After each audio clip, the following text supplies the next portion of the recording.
Assalamualaikum warahmatullahi wabarakatuh.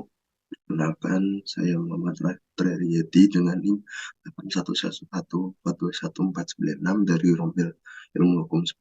Di sini akan mempresentasikan mengenai hasil kerja saya mengenai anatomi kontrak untuk memenuhi UTS perancangan kontrak.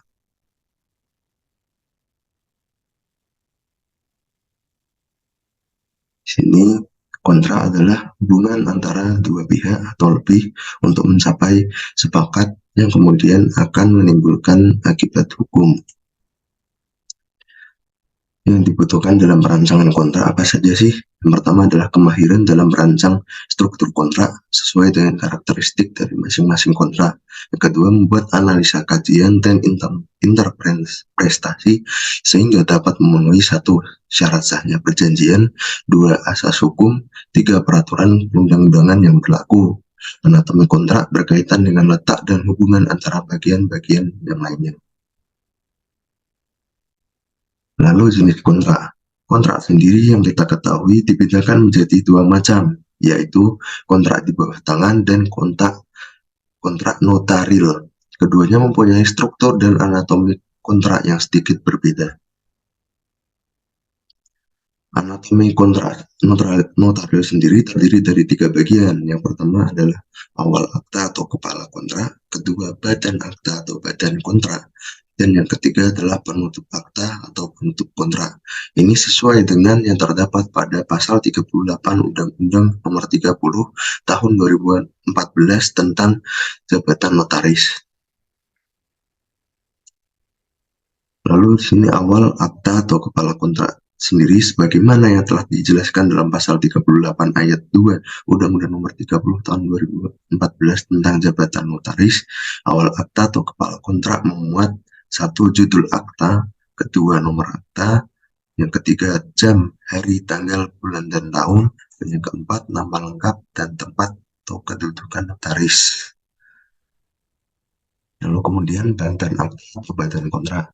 Badan akta atau badan kontrak terdiri dari satu, nama lengkap, tempat dan tanggal lahir, kewarganegaraan, pekerjaan, jabatan, kedudukan, tempat tinggal para penghadap dan atau mereka orang yang mereka wakili.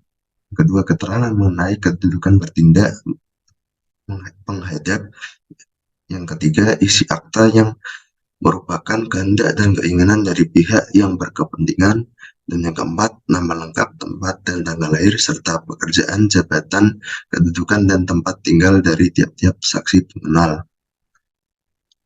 Lalu yang terakhir adalah akhir atau penutup kontrak. Akhir atau penutup kontrak terdiri dari tiga, yaitu satu, uraian tentang pembacaan akta, yang kedua, uraian tentang penandatanganan dan tempat penandatanganan atau terjemahkan akta bila ada, nama lengkap dan tanggal lahir, pekerjaan, jabatan, kedudukan, dan tempat tinggal tiap-tiap saksi akta. Yang ketiga, uraian tentang ada tidaknya perubahan yang terjadi dalam pembuatan akta. Lalu yang berikutnya adalah anatomi kontrak di bawah tangan. Sedangkan anatomi kontrak di bawah tangan sendiri meliputi satu, judul atau heading atau nama kontrak, kedua, pembukaan atau opening, ketiga, komparisi atau para pihak, yang keempat, premis atau recital, kelima, isi perjanjian, dan yang terakhir, penutup atau closing.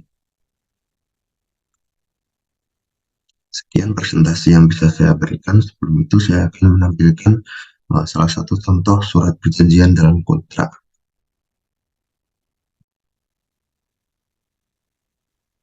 Di sini saya ambil contoh mengenai surat pernyataan jual beli sawah.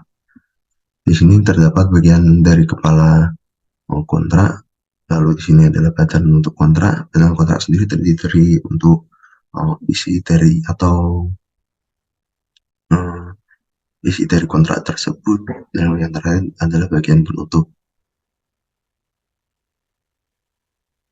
Sekian presentasi yang bisa saya berikan, kurang lebihnya mohon maaf. Wassalamualaikum warahmatullahi wabarakatuh.